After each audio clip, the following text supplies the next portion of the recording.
Our next honoree is Ronald Haigler, class of '71.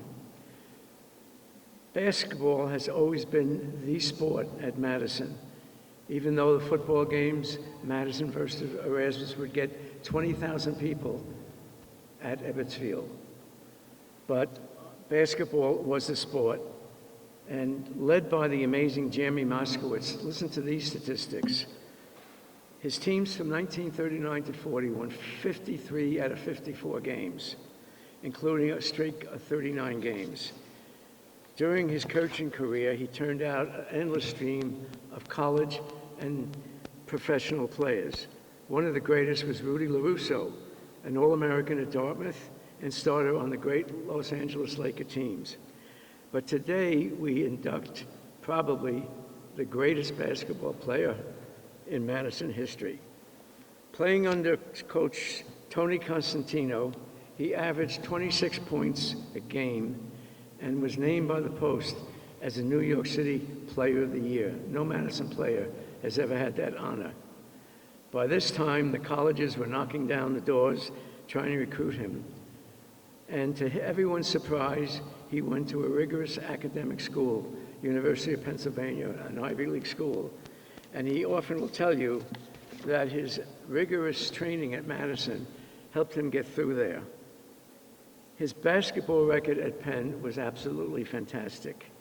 He accumulated 1,522 points in his career and was the first recipient of the Ivy League Player of the Year. And that year, Penn won championships in each of his seasons. Today, he's been labeled as one of the greatest players in Ivy League history. After college, he played in some pro leagues.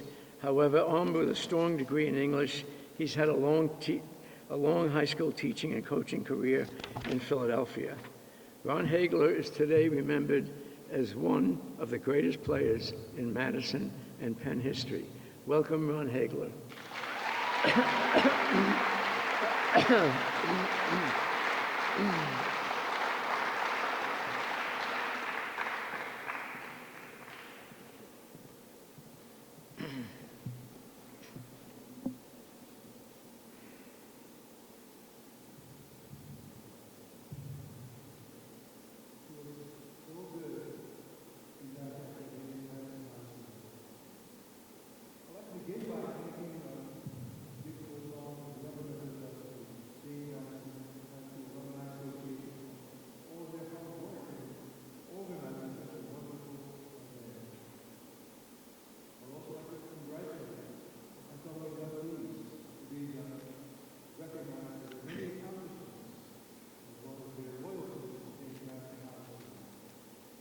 It is indeed an honor to be selected to receive a place alongside all the other distinguished recipients on the Wall of Distinction.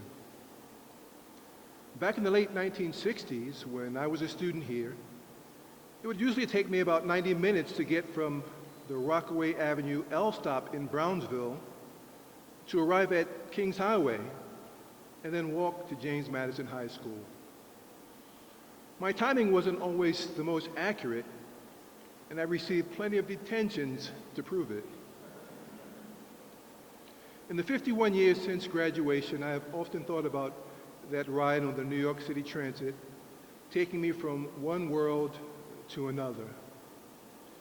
While I can't say that I remember all of the names and places, I do remember most of the experiences. Well, what was my motivation to attend James Madison High School? Well, Madison had always had the reputation for academic excellence. In addition, at that time, the boys' basketball team was coached by the legendary Jeremy Moskowitz. I never regretted my decision to come to James Madison. There are many who were part of the school community that helped to support and nurture a shy, skinny student trying to find his identity.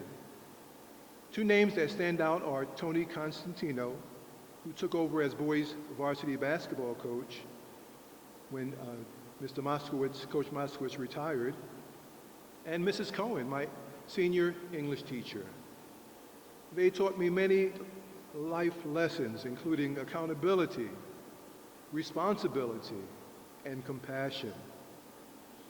During my years at Madison, there are several things that immediately come to my mind. I remember the diversity. It was literally a melting pot of people from different neighborhoods and cultures. That experience allowed me to grow in so many ways. Some of my fondest memories, in addition to what I accomplished on the basketball court, occurred in the library. I remember spending hours being transported via my imagination to different worlds, reading books about interesting people, places, and experiences. Whatever success I have achieved would not have been possible without the encouragement and support of my family. I can still hear my mother's voice waking me up on those cold winter mornings.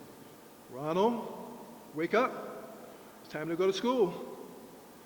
And it was during those times, walking to that L stop, that the dream began to take shape. How can I change my situation? What could I do to improve my circumstances? I would ask myself. I found the answer to those questions at James Madison High School. I would like to acknowledge a few of my family members who are here in attendance today. My sister Phyllis, who's also a Madison graduate, my cousins, nieces and nephews, and most especially my wife, Denise, who has been at my side for the last 48 years. While it's true that you can't turn back the clock and go back in time, you can and you should pause from time to time to stop and reflect on the people, the places, and the experiences that enable you to be where you are today. Thank you for providing me with the opportunity to do just that at this awesome event. Thank you all very much.